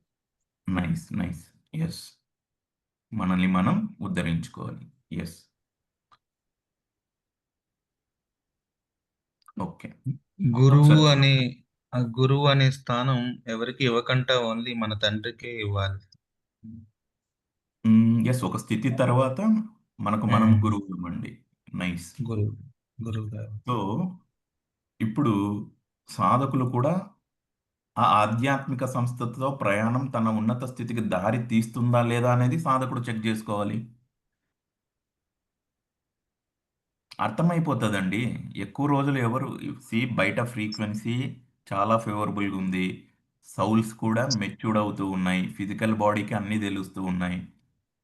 ఎవరు అసలైన విద్యలు అందిస్తూ ఉన్నారు, ఎవరు భయాలను బందీలను పెట్టి, పిల్లలైతే కాదు సాధకులు. బట్ చెక్ చేసుకోవాలి సాధకుడు. ఆ పర్టికులర్ సంస్థ ఏదైనా సరే, మీరు ఏ విధానాన్ని ఆచరిస్తూ ఉన్నా అది మీ ఉన్నతీకరణకు ఉపయోగపడుతుందా లేదా అనేది చెక్ చేసుకోవాలి. లేదా టైం పాస్ చేస్తున్నామా? సంస్థ టైం పాస్ చేస్తుందా? సాధకుడు టైం పాస్ చేస్తున్నాడా? మళ్ళీ ఈ వ్యవస్థనంతా కొంతమంది గోచరంగా అగోచరంగా గమనిస్తూ ఉంటారండి. ట్రూత్ఫుల్గా పోతున్నాయనుకోండి సంస్థలు కానీ సాధకులు కానీ, వారి నుంచి వచ్చే సపోర్ట్స్, వరాలు అవి ఇవి ఉంటాయి. ఒకవేళ వీళ్ళు టైం పాస్ చేస్తున్నారనుకోండి, సంస్థలైనా సాధకులైనా, అది ఇంకొక రకంగా ఉంటుంది ప్రయాణం. సో ఓవరాల్గా సంస్థలు చెక్ చేసుకోవాలి, సాధకులు చెక్ చేసుకోవాలి. పాయింట్ ఏంటి? Progress progress progress. అదే అండి, సింపుల్. అది మనకు అర్థమైపోతుంది. సో ఈ పిరమిడ్ జామెట్రీలో, స్ట్రక్చర్లో, ఈ రియాక్షన్ చాంబర్స్లో ఏదన్నా సందేహాలు ఉంటే ఒకసారి అడగండి. సార్ ఇవి అంటే సార్ మన ఇప్పుడు మీరు చెప్పారు భారతదేశంలో కదా ఈజిప్ట్ పిరమిడ్ మన అడగండి. హలో అడగండి, సార్ వినపడుతుంది. ఈజిప్ట్ పిరమిడ్లకు మరి ఇక్కడ మన తెలుగు రాష్ట్రాల పిరమిడ్లకు తేడా ఏంటి సార్? ఆ, అంత నిశ్చితంగా నేను పరిశీలించలేదండి. పిరమిడ్స్కి వెళ్ళేవారు అది ఉన్న ఐడియా ఐడియా ఉంటుంది. కోసం. ఈ ఒరిజినల్ పిరమిడ్లో వారు ఎంతో జాగ్రత్తలు తీసుకొని కొన్ని చాంబర్స్ లాంటివి పెట్టారు, కొన్ని ప్యాసేజెస్ లాంటివి పెట్టారు, కొన్ని షాఫ్ట్స్ ఉత్తర దిక్కున దక్షిణ దిక్కున ఎక్కడ ఎటువంటి పాయింట్లో ప్యాసేజెస్ ఉండాలి, ఈ జాగ్రత్తలన్నీ తీసుకొని కింద రియాక్షన్ చాంబర్ అన్నది పెట్టారండి. అండ్ అక్కడ వాడినటువంటి మెటీరియల్ కూడా కొండరాయి. మరి కొండరాయితో ఇక్కడ పిరమిడ్స్ ఉన్నాయా లేదా చెక్ చేసుకోవాలి మనం. పిరమిడ్ నిర్మాణం కింద రియాక్షన్ చాంబర్ లాంటిది పెట్టారా లేదా చెక్ చేసుకోవాలి. ఇంటీరియర్స్ ఆఫ్ ద పిరమిడ్స్లో రకరకాల చాలా ఉన్నాయి. అవి మరి ఎనర్జీ సిస్టమ్స్ని ఆల్టర్ చేస్తాయా లేదా అనేది ఒకసారి ఇంట్రాస్పెక్ట్ చేసుకోవాలి. ఈ చాలా అంశాలు ఉంటాయి. ఒకట అంటే కాదు అని చెప్పటానికి ఎక్కువ కనపడుతున్నాయండి. ఎందుకంటే రాతి కట్టడం ఎక్కడ లేదు కదా, మనకు కనపడదు కదా తెలుగు స్టేట్స్లో. మన దగ్గర సో ఎక్కడ లేదు సార్. అండ్ ఇక్కడ ఈ గోడ స్లైట్గా ఒకవైపుగా బెండ్ అయి ఉంటుంది 4 దిక్కుల. ఇక్కడ నిర్మాణం కట్టేటప్పుడు ఆ జాగ్రత్తలు తీసుకున్నారా లేదా అన్నది అన్ని నిశితంగా పరిశీలించాలండి.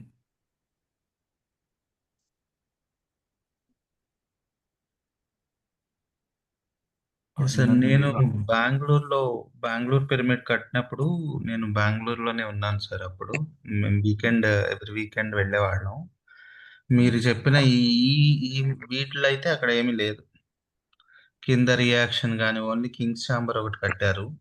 తర్వాత వాళ్ళు కట్టింది కూడా ఇనుప ఏమంటారు, ఐరన్ రాడ్స్ తో కట్టేసి దాని మీద మన సిమెంట్ పెంకులు వేశారు. ఎందుకంటే బెంగళూరులో నేను ఒక 2 years ఉన్నాను. ఎవ్రీ వీకెండ్ ఫ్రైడే నైట్ వెళ్ళిపోయేవాళ్ళం మా ఫ్రెండ్స్ అందరం. అక్కడ ఫ్రైడే నైట్ ఉండి సాటర్డే నైట్ ఉండి మళ్ళీ సండే మధ్యాహ్నం వచ్చేవాళ్ళం 2 days. మేము ఇప్పుడు వెళ్ళిన వాళ్ళకి అప్పుడు మేము వెళ్ళిన దానికి చాలా డిఫరెంట్ ఉంది. చుట్టూ కొండలంతా ఉండేవి. ఈ ఈ ఈ పోచర్ అయితే లేదు. ఈ మెజర్మెంట్స్ ఏమో నాకు తెలియదు కానీ ఒక కింగ్స్ ఛాంబర్ ఒకటి కొట్టారు. కింద రియాక్షన్ కానీ అట్లాంటివి ఏమీ లేవు. ఎందుకంటే నేనున్నాను 2008 నుంచి 2009 వరకు నేను 2 ఇయర్స్ అక్కడే ఉన్నానన్నమాట. ఓకే. ఓకే. ప్లస్ ఈ పిరమిడ్ గూడా ఇప్పుడు వీళ్ళేంటంటే ఒకటి నెత్తి మీద పెట్టుకోవడానికి క్యాప్‌కి, కళ్ళకి క్యాప్‌కి అని పెట్టేస్తున్నారు. బట్ యాక్చువల్ గీజా పిరమిడ్ అంటే ఇప్పుడు మీరు చూపించిన దానికి గాని, వీళ్ళకి గాని నాకు ఎక్కడ పొంతన కనిపించట్లేదు. ఇంకొక డౌట్ సార్. మనకి ఎప్పుడు గూడా ఈ పిరమిడ్స్ అనేయి ఈజిప్ట్‌లోనే కనిపించినాయి గానీ, ఇప్పుడు ఈ పత్రిక రాకముందు ఇండియాలో అయితే నాకు తెలిసి ఏమి పిరమిడ్స్ లేవు. మరి ఆ సనాతన ధర్మం గాని, అంతకుముందు గాని మరి ఎందుకు ఇండియాలో పిరమిడ్స్ కట్టలేదో తెలీదు. మీకేమన్నా ఐడియా ఉందా సార్ అది? లేదు. లేదు. నేను ఇందాక కూడా చెప్పాను. ఈ కాన్సెప్ట్‌కి సంబంధించి మనం ఎక్స్‌ప్లోర్ చేస్తూ ఉంటే కొత్త కొత్త విషయాలు తెలుస్తూ ఉంటాయి. నిన్న శ్రీనివాస్ సార్ చెప్పినప్పుడు నేను కొంత గూగుల్‌లో చెక్ చేశాను. ఎలక్ట్రోమాగ్నెటిక్ ఫోర్స్‌ని మెజర్ చేసే డివైసెస్ గురించి ఇప్పటిదాకా హుహు. సైంటిఫిక్ రీసెర్చ్ ఈఎంఎఫ్ ద్వారా రష్యన్ కంట్రీస్‌లో కొంత మెజర్ చేయటం జరిగింది వాస్తవంగా. బట్ అది అంటే ఇది ఎలా అంటే మనం చెప్పుకుంటూ వెళ్తూ ఉంటే ఇంటర్ప్రిటేషన్ ఒకదానికొకటి వస్తూ ఉంటుంది. మనం హుహు. ఏంటంటే దివ్యత్వం అన్న కోణంలో చాలా లిమిటెడ్‌గా మనల్ని మనం కన్‌ఫ్యూజన్‌కి గురి చేసుకోకుండా ఓకే. దీని యొక్క శాస్త్రీయత ఇంతుంది. మనిషి మేధస్సుకి ఇదొక ప్రతీక. మనిషి యొక్క దివ్యత్వానికి ఇదొక ప్రతీక. ఆ కోణంలోనే మనం చర్చించుకోగలిగినప్పుడు మనల్ని మనం కన్‌ఫ్యూజన్స్‌లో నెట్టేసుకోకుండా ఉంటుంది. లేకపోతే ఒక క్వెషన్‌కి ఒక క్వెషన్, ఒక క్వెషన్‌కి ఒక క్వెషన్ ఉంటుంది. అసలైన కాన్సెప్ట్ మనం పక్కన పెట్టి దానిపైన ఎనర్జీ కేంద్రీకరించాల్సొస్తుంది. మీరన్నట్టు ఆహ్, ఫండమెంటల్ డౌట్ నాకు వచ్చింది. గుడి అనగానే వేదిక్ లిటరేచర్‌లోనో, ఒక ప్రవచనాల్లోనో, ఒక విగ్రహ రూపంలోనో ఋషుల గురించి ఎక్కడో చోట విని ఉంటాం. నో డౌట్ హిందూ సివిలైజేషన్ ప్రపంచానికి ఒక మూలం చాలా అనుకుంటాం. ఇలా అనుకుంటున్నప్పుడు ఎందుకు పిరమిడ్‌కి సంబంధించి ప్రస్తావన ఒక్క చోట కూడా కనపడలేదు అన్న క్వెషన్ నాకు వచ్చింది. బట్ నేను అందులోనే ఎక్కువ సేపు ఉండకుండా వెంటనే బయటికి రాగలిగా. డీవియేషన్ అవ్వకూడదు మళ్ళీ. మనల్ని మనం చాలా జాగ్రత్తగా తీసుకెళ్ళగలగాలి. ఎంతవరకు అవసరమో అంతే ఆలోచిస్తాం. ఆ కన్‌ఫ్యూజన్‌లో మనల్ని మనం నెట్టేసుకోకూడదు. వెంటనే క్లారిటీ వైపు రావాలి. ఆ లిమిటెడ్‌గానే దివ్యత్వపు కోణంలో దీన్ని మనం చర్చించుకోవటం చాలా ఇంపార్టెంట్ అనిపించింది. అవును సార్. లేకపోతే పర్సనాలిటీ వచ్చేస్తది మళ్ళీ. పర్సనాలిటీ ఇప్పుడు అని కాదు. మళ్ళీ డౌట్స్ ఎక్కువైపోతాయి. అదే. ఎటెళ్ళాలో గందరగోళ పరిస్థితిలో ఉంటాం. మన ఉద్దేశ్యం ఇక్కడేంటి? మరిచిన దివ్యత్వంలో పిరమిడ్స్ మీ యొక్క దివ్యత్వానికి ప్రతీకలుగా కొన్ని యుగాలు, కొన్ని శతాబ్దాలు ఉండటం, నిర్మించటం జరిగిందన్నాడు. ఆ కోణంలో మనం చర్చించుకుంటున్నాం. స్టిల్ ఆ కోణంలో చర్చించుకుంటున్నా మనకింకా అక్కడో ఇక్కడో వెలితి ఖచ్చితంగా కనపడుతుంది. బట్ కాలక్రమేణా కొంత కొంత క్లారిటీ వస్తూ ఉంటుంది. మనం ముందుకెళ్తూ ఉంటాం. Yes sir. Thank you sir. హ్మ్.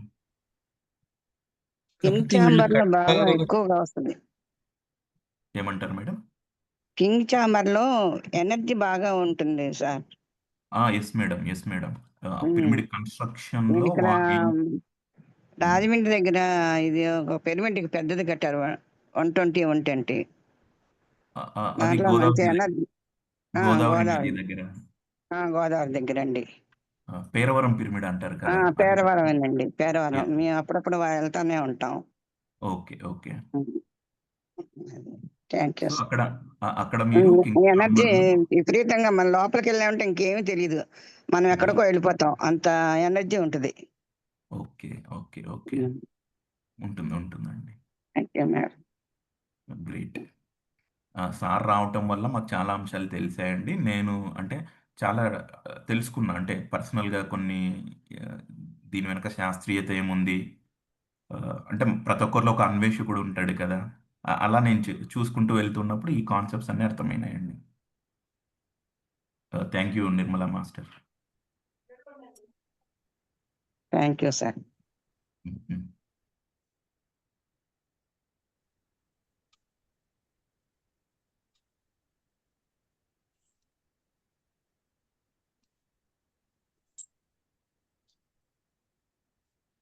ఇంకా అది కింగ్స్ చాంబర్ కూడా చాలా హైట్ కడతారు సార్. అంటే నేను బెంగుళూరు పిరమిడ్‌లో వెళ్ళేవాడిని కదా! అది చాలా హైట్ కట్టడం వల్ల అది ఆ పైకి ఎక్కే కొద్దీ అట్లా ఏదో ఊపేస్తున్నట్లు అనిపిస్తుంది. అంటే చాలా హైట్ ఉండటం వల్ల అనిపించిందో ఏమో తెలీదు. అప్పుడు నేను ఒక స్టూడెంట్ లాగా ఉండేవాడిని గానీ, అంత అబ్జర్వేషన్ ఏమంత ఉండేది కాదు. ఏదో ఊపేస్తుంది అంత హైట్‌లో కళ్ళు తిరుగుతున్నట్లు. మేబీ దాన్ని ఎనర్జీ అంటారేమో అప్పుడు తెలీదు గానీ, అది ఈ ఎనర్జీ. అదే చాలా హైట్ ఉంటదది. చాలా హైట్. అవునవును. 3/4 చాలా. సైజులో అది కడతారనుకుంటాను. అంతేనా? అక్కడే అంతే, పేరవరంది అంతే, చాలా హైట్ లో ఉంటది. ఈ కడతాలైతే నేనెప్పుడు ఎళ్ళలేదు. అంటే హైదరాబాద్‌కి ఇంకా దగ్గరలోనే ఉమ్. ఉంది గానీ, ఎప్పుడు వెళ్ళలేదు దీనికి. కానీ మరి ఇది ఐడియా మనకు లేదు. ఒకసారి వెళ్ళి చూసిరండి, కడతాలు బాగుంటది. ఇక్కడ మనకి వైదికంలో కూడా చెప్తారు. ఇప్పుడు వెంకటేశ్వర స్వామి ఏడుకొండల మీద పెట్టడానికి కారణం ఏంటి అంటే, మనం దర్శనం కోసం వెళ్ళినప్పుడు అలా పైకి ఎక్కుతూ ఉంటుంటే, మన యొక్క కుండలిలో ఉన్న ఎనర్జీ ఏదైతే ఉందో, దాని యొక్క ఫ్రీక్వెన్సీ పెరుగుతూ వస్తది.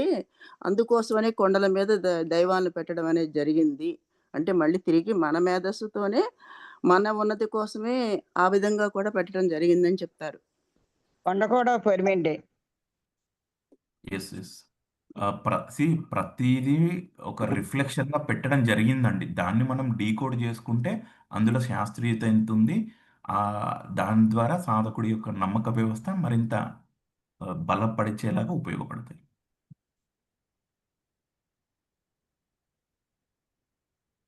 ఇప్పుడు నామత విజ్డమ్‌లో 7 లెవెల్స్ ఆఫ్ కాన్షియస్‌నెస్ ఉంటాయి. 7 కొండలు ఉన్నాయి. సింక్ అవుతున్నాయి, మ్యాచ్ అవుతున్నాయి. మిగిలింది సాధకుడి స్వేచ్ఛ. ఎట్లైనా ఇంటర్ప్రిట్ చేసుకోవచ్చు అక్కడ ఇంకా.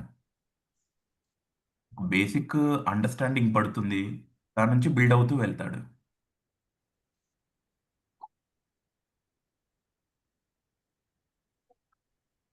అది మాస్టర్స్. ఇంకా ఎవరికన్నా సందేహాలు ఉంటే ఒకసారి. సారు నిన్న చెప్పండి. శ్రీనివాస్ సార్ చెప్పారు కండి. ఆయనకి కొంచెం అనుభవాలు వచ్చినాయి. ఆయనకే కాకుండా ఈ పిరమిడ్ లో కూకున్నాడు కొన్ని వస్తుంటాయి. ఎట్లా అది నమ్మాలా ఎట్లా? ఇది ఎవరి నమ్మకం స్టార్టింగ్‌లోనే అనుకున్నాం కదండీ! నమ్మకం. ఆ నమ్మకం ఎవరైనా ఏ విధంగా ఏర్పరచుకుంటారు అంటే, వారికి అందుబాటులో ఉన్నటువంటి వ్యక్తుల నుంచి చుట్టూ ఏ టైప్ ఆఫ్ పీపుల్ ఉన్నారు, తర్వాత ఆ సాధకుడి యొక్క లక్షణం ఏంటి, లక్ష్యం ఏంటి, వీటన్నిటిపైన ఆధారపడి ఉంటుందండి. అయితే మీరు చెప్పిన దానికి ఒక కొంతవరకు అంటే దాన్ని ఏ విధంగా మనం ట్రస్ట్ చేయాలా లేదా అనేది ఏ విధంగా అర్థం చేసుకోవచ్చంటే, ఉదాహరణకు ఒక సాధకుడికి ఏదో అనుభవం వచ్చిందండి. లేదు ఆ సాధకుడి స్థితి ఆధ్యాత్మికంగా ప్రోగ్రెస్ అవుతుందా లేదా? బట్ స్టిల్ ఆ సాధకుడు అదే సంస్థతో ప్రయాణం చేస్తూ ఉంటాడు అనుకుందాం. సో, ఆ సాధకుడి రియాలిటీలో లేదా తన ఆలోచన విధానాల్లో మార్పు కనపడుతుందనుకోండి, అది నిజం అనుకోటానికి అవకాశాలున్నాయి. రియాలిటీలో తనకొచ్చిన ఒక అనుభవం అనుకోండి, రియాలిటీలో అది వాస్తవ రూపం దాల్చలేకపోతే అది మిథ్య, బ్రహ్మ రకరకాలుగా మనం అర్థం చేసుకోవచ్చండి. మేము అప్పుడు 3 గంటలు ధ్యానం చేసినప్పుడు నేను 4 సార్లు హాస్టల్ ట్రావెల్ లాగా లేచాను. మనకు క్లియర్‌గా ఆగుపడుతుంది. బట్టలేసుకొని లేసిపోయి చాలా దూరం పోయి మా ఊరు ఎళ్లి వచ్చినట్టుగా క్లియర్‌గా ఆగపడుతుంది అట్లా. ఔట్ ఆఫ్ బాడీ ఎక్స్‌పీరియన్సెస్ అన్నది కాన్సెప్ట్ ఉందండి. అది కలలాగానేనా? ఇది మనం కలలో వచ్చినట్లా? ఇది హాస్టల్ ట్రావెల్ అంటే ఎట్లా? కల కాదు. మీరు మెడిటేషన్‌లో ఉన్నప్పుడు జరిగిందంటున్నారు గదా! అది కల అయితే అవును. కాదండి. It is out of body experience. మీ సూక్ష్మ శరీరం బయటికెళ్ళి అవన్నీ చూసొస్తది. అయన్నీ విన్నాంలే మేడం. అయన్నీ బీఎంసీలో మేము చాలా రోజులు 2 సంవత్సరాలు ఉన్నోళ్ళే గానీ అది మనకి పత్రి సారేమో ఒకసారి ఒక మాస్టర్‌కి చెప్పిండు. అయన్నీ నీకు అవసరం లేదు దానితోటి అని చెప్తుండు. థర్డ్ ఐ గూడా మీకు అవసరం లేదు అని చెప్పిండు సార్ గూడా అప్పుడు. అవసరం లేదు, అది కింద జన్మే అయిపోయి ఉంటాయి అన్నీ. ఆయన ప్రయత్నాలు ఏమి చేయబాకండి మీరు సాధన చేసుకుంటా పొమ్మని చెప్పారు సారు. అంటే ఆ సార్ ఏందంటే అంత చిన్న సన్నకారు మొత్తాన్ని చేపిస్తా ఉంటాడుగా. అన్ని ప్రాక్టికల్‌గా ఇట్లని చెప్పలేదు. రామతా విజయం కూడా ఆయన చెప్పింది ఆయనే. పత్రి సార్ కూడా చెప్పారు ఇక్కడ. అవును. అల్లాబక్ష్ సార్కి చేసింది. ఇప్పుడు అల్లాబక్ష్ గారు కూడా పిరమిడ్ కడుతున్నారు. అంతర్ముఖం అనేదే అదే వాళ్ళు చెప్తున్నారులే కానీ అంతర్ముఖం అనేది ఇప్పుడు పిఎంసిలో చెప్పేవాళ్ళు అంతర్ముఖం అనేది చెప్పలేకపోతున్నారు వాళ్ళు. ఉన్నది, వాళ్ళకి ఉంది. అంతర్ముఖం చెప్పమంటారు, లోపలికి వెళ్ళమంటారు. మనకి ఇప్పుడు ఈ 2-3 నెలల నుంచి అంతర్ముఖం అనేక మనకి కొద్ది క్లారిటీ వచ్చింది కదా, మనకు కొన్ని అగపడుతున్నాయి. అప్పుడు మేము 2-3 సంవత్సరాలు చేసాంలే కానీ ఆ పైకి లేగగలిగలే కానీ ఈ అనుభవాలు కొద్దిగా తక్కువ వచ్చింది. ఇప్పుడు అంతర్ముఖం అయినాక క్లారిటీ వచ్చింది. అది మాకు అనుభవం అయింది. అదే. ఓకే మాస్టర్స్, అంటే ఇప్పుడు చాలా క్వశ్చన్స్ వస్తూ ఉంటాయి మనకి ఇంకా. సో ఒక రకమైన గందరగోళంలోకి మనల్ని మనం నెట్టేసుకోకుండా ఒక డెసిషన్ తీసుకోగలగాలి. సో దేన్ని బేస్ చేసుకొని మనం నిర్ణయం తీసుకోవాలి అంటే, ఫర్ సపోజ్ కొన్ని కాన్సెప్ట్స్ వింటున్నప్పుడు ఇంకా అసంతృప్తి లాంటిదో, నిరాశనో, సో ఇవి ఎక్కువ అవుతూ ఉంటే ఆ జ్ఞానాన్ని నో డౌట్ అండి పూర్తిగా మిగతా వాళ్ళు చూడండి, మైక్ ఆన్ లో ఉంది మాస్టర్స్, గమనించుకుంటూ ఉండండి మాస్టర్. ఏ జ్ఞానం వింటే మనలో ఆనందము, ధైర్యము, శాంతి, ప్రేరణ లాంటివి కలుగుతూ ఉంటాయో అది మన జ్ఞానం అండి. దాన్ని గట్టిగా పట్టుకోవాలి. ఇంకా వెరీ సింపుల్ అండి లైన్, అది అంతే. ఇది కరెక్ట్, అది మేము ట్రై చేసి చూసాం. కరెక్ట్ పాయింట్ అది, అంతే. ఓకే.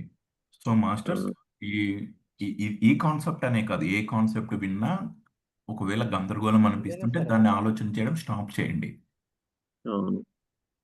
దాంట్లోకి వెళ్ళి ఎనర్జీ వేస్ట్ చేసుకొని వాదనకు దిగి మనల్ని మనం ఒక ఘర్షణ పూరిత వాతావరణంలో అసలు నెట్టేసుకోకుండా కూల్గా అంతా నాలోనే ఉందని తెలుసుకున్నా నేను దాన్నే నమ్ముకుంటే దానిపైన బిల్డ్ అవుతాను. వెరీ సింపుల్, ఇంకా అది ఇన్ని చర్చలు ఉండవు కదా. అదే అండి.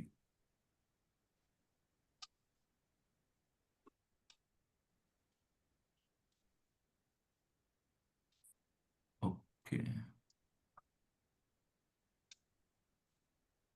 ఓకే అండి, ఇంకా ఏమన్నా డౌట్స్ ఉంటే అడగండి, లేదా మనం రేపటి నుంచి regular book reading page number 174 second పేరా నుంచి మనం మొదలు పెట్టుకుందాం. ఓకేనా మాస్టర్స్, ఎగ్జిట్ అవుదామా ఇంకా? Okay master, divine night. Thank you. Good night. Good night. Thank you నాన్న. గుడ్ నైట్ అండి. Host. Thank you sir. Thank you అండి.